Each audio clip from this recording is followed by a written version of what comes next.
بسم اللہ الرحمن الرحیم۔ آج کا ہمارا سبق کلاس فرسٹ ایئر اور فیض احمد فیض کی دوسری غزل ہم پڑھ رہے تھے، اور پہلی ہم نے پچھلے لیسن میں پڑھ لی تھی۔ آج ہم فیض احمد فیض کی دوسری غزل کا مطالعہ کریں گے۔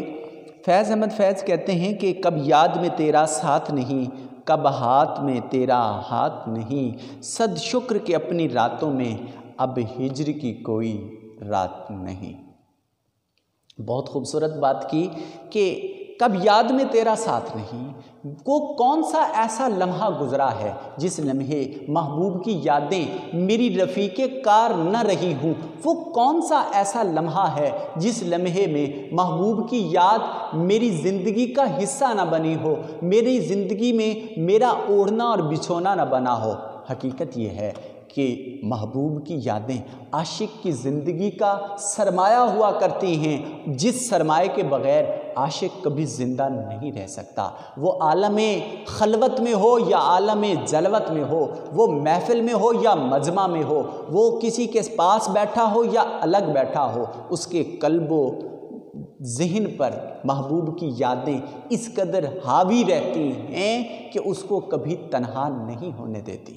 مومن خان مومن نے خوبصورت بات کی تھی، فرماتے ہیں کہ تم میرے پاس ہوتے ہو گویا، تم میرے پاس ہوتے ہو گویا، جب کوئی دوسرا نہیں ہوتا، جب کوئی دوسرا نہیں ہوتا۔ اور سلطنت محبت مذہب عشق میں عاشق کبھی بھی اپنے محبوب کی یاد سے غافل نہیں ہوتا، یہاں تک کہ اگر وہ ایک لمحہ بھی حالت غفلت میں بسر کرتا ہے تو وہ حالت غفلت اس کے لیے حالت کفر تصور کی جاتی ہے۔ مشہور صوفی حضرت محمد سلطان باہو رحمۃ اللہ علیہ ارشاد فرماتے ہیں، جو دم غافل سو دم کافر ہو۔ سالک، عاشق، طریقت کی راہ پر چلنے والا اور سلوک کے راستے کی منازل طے کرنے والا، عاشق اپنی عشق کی منزلیں سر کرنے والا، جب وہ ایک لمحہ بھی اپنے محبوب کی یادوں سے غافل ہوتا ہے، وہ لمحہ اس کے لیے حالت کفر میں بسر ہوتا ہے۔ اس کا مطلب یہ ہے کہ عاشق اپنے محبوب سے بے پناہ محبت کرتا ہے، اس کے جذبات و احساسات اس کے بس میں رہتے ہی نہیں ہیں۔ محبت ایک ایسا حسین جذبہ ہے، جب انسان اس سے معجزن ہوتا ہے تو پھر اس کے ضبط میں کچھ نہیں رہتا۔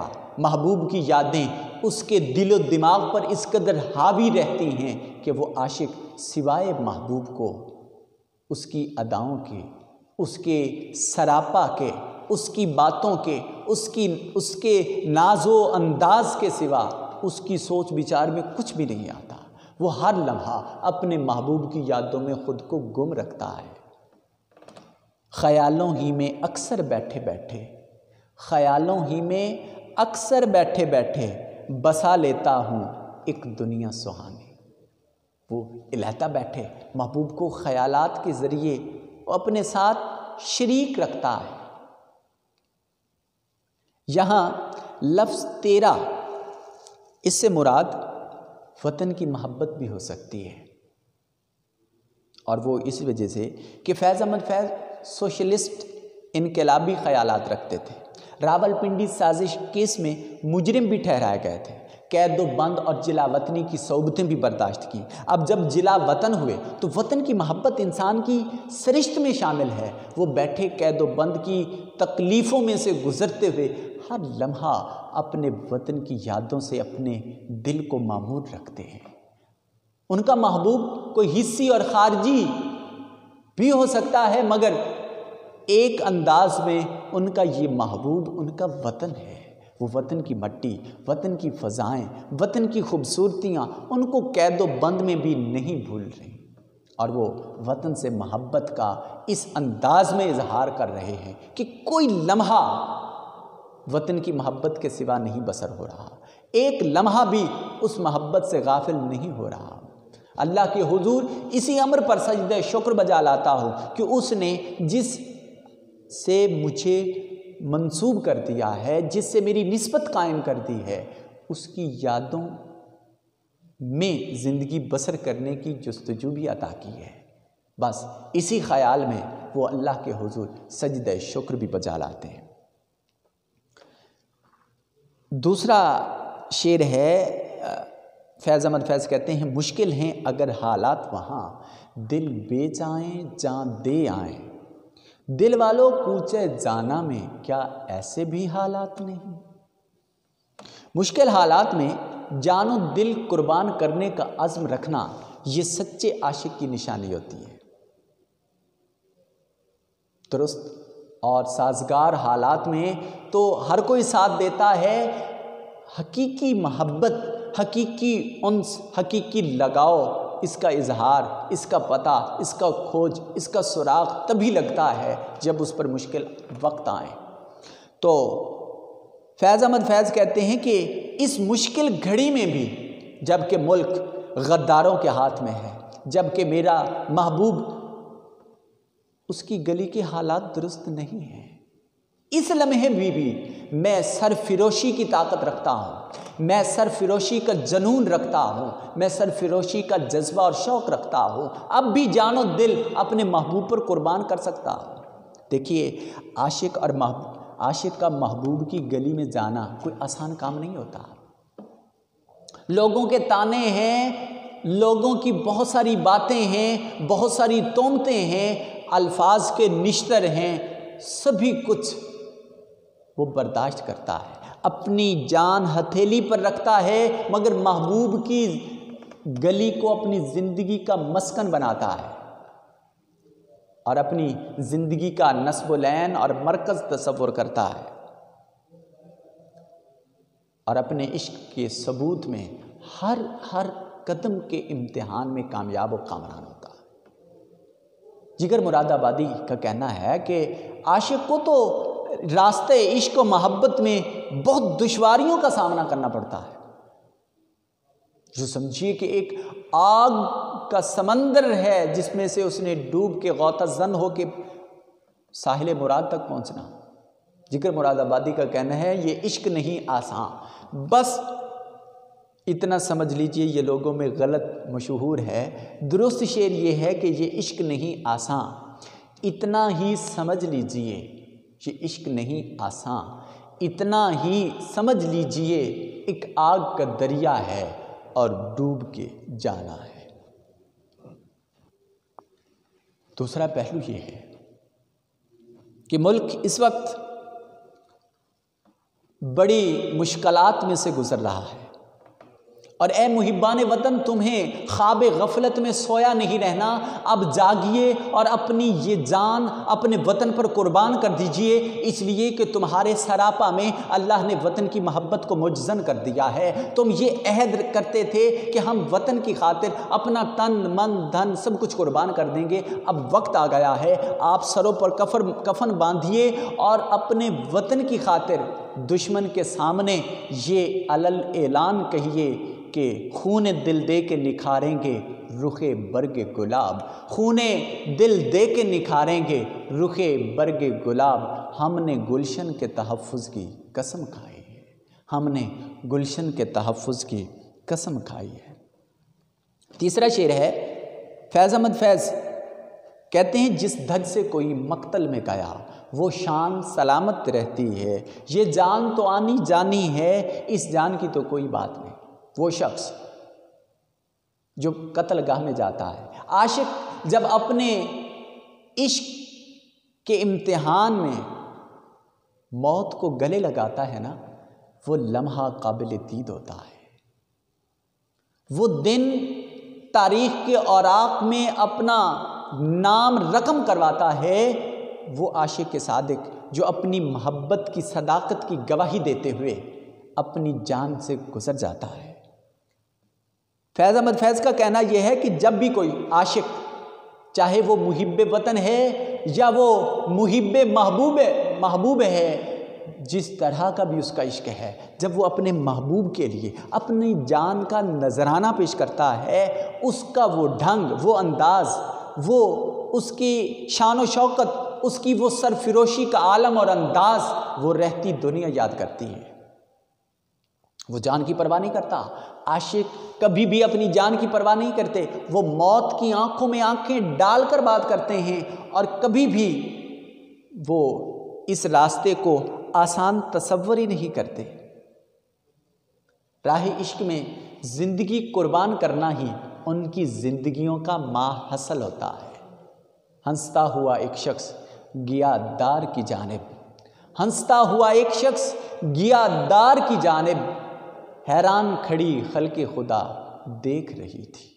وہ لوگوں کو حیران کر دیتا ہے، اس انداز میں جان آفری کے سپرد کرتا ہے کہ پھر لوگ مردہ دیکھ کر بھی اسے مردہ نہیں کہتے، اسے ہمیشہ شہید عشق و محبت کہہ کر اس کی زندگی کا ثبوت دیا جاتا ہے۔ اس لیے اسلامی تعلیمات میں ہے کہ شہید کبھی مرتا نہیں۔ سورہ البقرہ قرآن مجید ارشاد فرمایا وَلَا تَقُولُوا لِمَن يُقْتَلُ فِي سَبِيلِ اللَّهِ أَمْوَاتٌ بَلْ أَحْيَاءٌ وَلَٰكِن لَّا تَشْعُرُونَ، اور جو اللہ کے راستے میں قتل کیے جائیں ان کو مردہ نہ کہو بلکہ وہ زندہ ہیں، ان کی زندگیوں کا تمہیں شعور نہیں ہے۔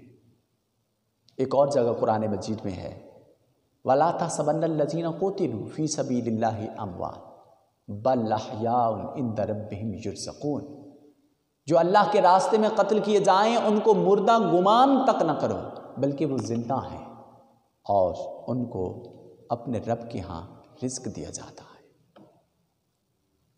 اقبال بھی شہادت کی موت پر مسلمانوں کو ابھارتے دکھائی دیتے ہیں، اور فیض احمد فیض بھی ثانیہ اقبال کے لقب سے ملقب ہیں۔ وہ کہتے ہیں شہادت ہے مطلوب مقصود مومن، نہ مال غنیمت نہ کشور کشائی۔ وہ عاشق اپنے نظریے اور اپنے مقصد اور اپنے نسب العین کی خاطر اپنی جان تک کا نذرانہ پیش کر دیتے ہیں۔ یہ جان تک کا نذرانہ دینا چاہے وہ مقصد کے لیے ہو، چاہے وہ نسب العین کے لیے ہو، چاہے وہ نظریے کے لیے ہو، چاہے وہ ملک کے لیے ہو، چاہے وہ ریاست کے لیے ہو، چاہے وہ کسی محبوب کے لیے ہو، اس کی یہ موت رائے گاہ نہیں جاتی بلکہ اس کو تاریخ کے اوراق ہمیشہ کے لیے زندہ رکھتے ہیں۔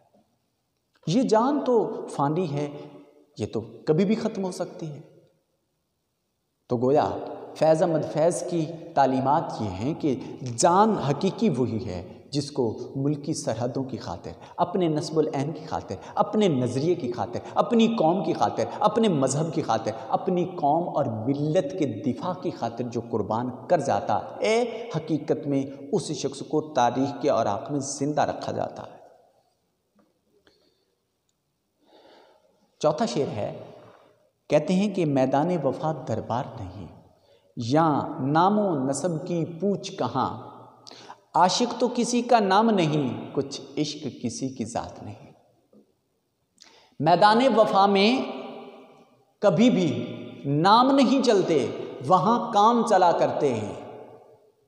یہاں عمل دیکھا جاتا ہے، نام نہیں دیکھا جاتا، زبانی کلامی کام نہیں چلتا جب تک کہ عمل سے ثابت نہ کیا جائے۔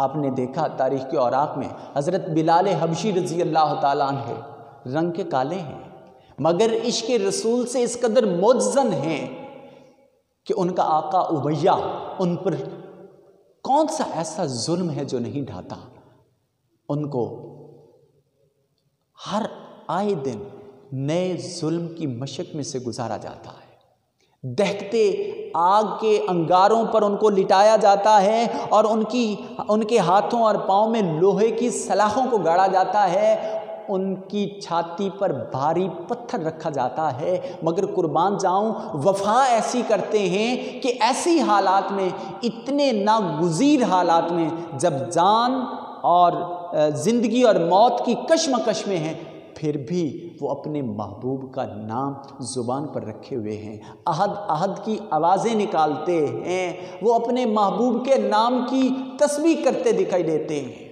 یہ وفا ہے، اور اسی وفا کی بدولت ان کو مؤذن رسول کے خطاب سے نوازا جاتا ہے۔ عظیم ترین ہستی ہیں حضرت خالد بن ولید رضی اللہ تعالیٰ عنہ، ان کو دیکھیے اپنی وفا کو کس طرح عمل سے ثابت کرتے ہیں۔ تلوار اٹھتی ہے، جان کی پرواہ نہیں کرتے، پھر سینکڑوں کیا ہزاروں کافروں کو گاجر مولی کی طرح کاٹ کر رکھ دیتے ہیں. جدھر جاتے ہیں شہادت مقدر میں ہوتی ہے، ان کی شجاعت و بہادری کی اس قدر ڈنکے بجتے ہیں، اس قدر فتح و کامیابی کے جھنڈے گاڑ دیتے ہیں کہ تاجدار کائنات صلی اللہ علیہ وآلہ وسلم ان کو سیف اللہ کے لقب سے ملقب فرماتے ہیں. یہ اللہ کی تلوار ہے خالد بن ولید، اور یہ جدھر بھی جائے گا ہمیشہ فتح اور کامیابی کے ساتھ واپس پلٹے گا. وفا کرنا یہ صرف نام کی بات نہیں، کام کی بات ہے. عشق اور عاشق کسی کا کوئی ذاتی نام نہیں، یہ صفت ہے اس شخص کے ساتھ متصف ہو جاتی ہے جو شخص اس کو عملی طور پر ظاہر کرتا ہے. اور جب یہ عشق ہو جاتا ہے پھر نسبتیں کہیں نیچے رہ جاتی ہیں، پھر یہ نسبت عشق تمام تر نسبتوں پر غالب آ جاتی ہے. انجم لائل پوری نے کہا تھا، ہم نے مجنوں سے سنا تھا کبھی صدیوں پہلے، ہم نے مجنوں سے سنا تھا کبھی صدیوں پہلے، عشق ہو جائے تو نسبت نہیں دیکھی جاتی، عشق ہو جائے تو نسبت نہیں دیکھی جاتی. عاشقی کسی کی ذات نہیں ہے کہ کسی کو وراثت میں مل جائے کہ فلاں عاشق خاندان سے تعلق رکھتا ہے، ایسا نہیں. یہ اپنے عمل سے، اپنے جد و جہد سے ثابت کرنا ہے. حالی صاحب مولانا الطاف حسین حالی فرماتے ہیں کہ کیس ہو کو کن ہو یا حالی، کیس ہو کو کن ہو یا حالی، عاشقی کچھ کسی کی ذات نہیں ہے، عاشقی کچھ کسی کی ذات نہیں. اور کوچے جامع نامے تو سبھی برابر ہوتے ہیں. کوچے یار میں ہیں سب یکساں، کوچے یار میں ہیں سب یکساں، بادشاہ و گدا امیر و فقیر، سبھی برابر ہیں وہاں پر. آخری شعر ہے، فیض احمد فیض کہتے ہیں، گر بازی عشق کی بازی ہے، جو چاہو لگا دو ڈر کیسا، گر جیت گئے تو کیا کہنا، ہارے بھی تو بازی مات نہیں. بڑی خوبصورت بات کی ہے، انتہائی خوبصورت بات کی. کہتے ہیں کہ میدان عشق کا دستور نرالا ہوتا ہے، مکتب عشق کا دستور ہر مملکت سے، ہر مکتب سے، ہر ریاست سے، ہر سلطنت سے مختلف ہوتا ہے. یہاں شکست کو فتح قرار دیا جاتا ہے، شکست نام کی کوئی چیز ہی نہیں ہے. مکتب عشق کا دستور نرالا دیکھا، مکتب عشق کا دستور نرالا دیکھا، اس کو چھٹی نہ ملی جس نے سبق یاد کیا. اس میں ہر کام دوسرے ذہنوں سے بالکل مختلف ہوتا ہے. میدان عشق کا ہر دستور اپنی جگہ ایک منفرد حیثیت رکھتا ہے. اس میں شکست کا تصور نہیں ہے، فتح ہی فتح ہے، کامیابی ہی کامیابی ہے، کامرانی ہی کامرانی ہے. اس میں شکست کا تصور ہی نہیں ہے. اسی طرح کی ایک بات، بڑی خوبصورت بات پروین شاکر نے کی تھی. کہتی ہیں کہ اس شرط پہ کھیلوں گی پیا پیار کی بازی، اس شرط پہ کھیلوں گی پیا پیار کی بازی، جیتوں تو تجھے پاؤں ہاروں تو پیا تیری. ہر صورت میں عاشق کو اپنی منزل مقصود چاہیے، بس اس کے سوا اس کا کوئی مطمع نظر نہیں ہے. اور اقبال کہتے ہیں، بے خطر کود پڑا آتش نمرود میں عشق، عقل ہے محو تماشائے لب بام ابھی. یہاں سوچ سمجھ سے ماورا فیصلے کیے جاتے ہیں، یہاں عقل و دانش کو ایک طرف رکھا جاتا ہے، عشق سب باتوں پر غالب آ جاتا ہے. اور شاعر مصمم ارادے کو عشق کی بازی قرار دیتے ہیں. اس مصمم ارادے پختہ عہد کو عشق کی بازی قرار دے کر کہ جو نصب العین کی خاطر، نظریے کی خاطر، جو محبت کی خاطر اور عشق کی خاطر لٹ جاتا ہے نا، پھر وہ لٹتا نہیں، حقیقت میں وہی شخص کامیاب اور کامران ہوتا ہے.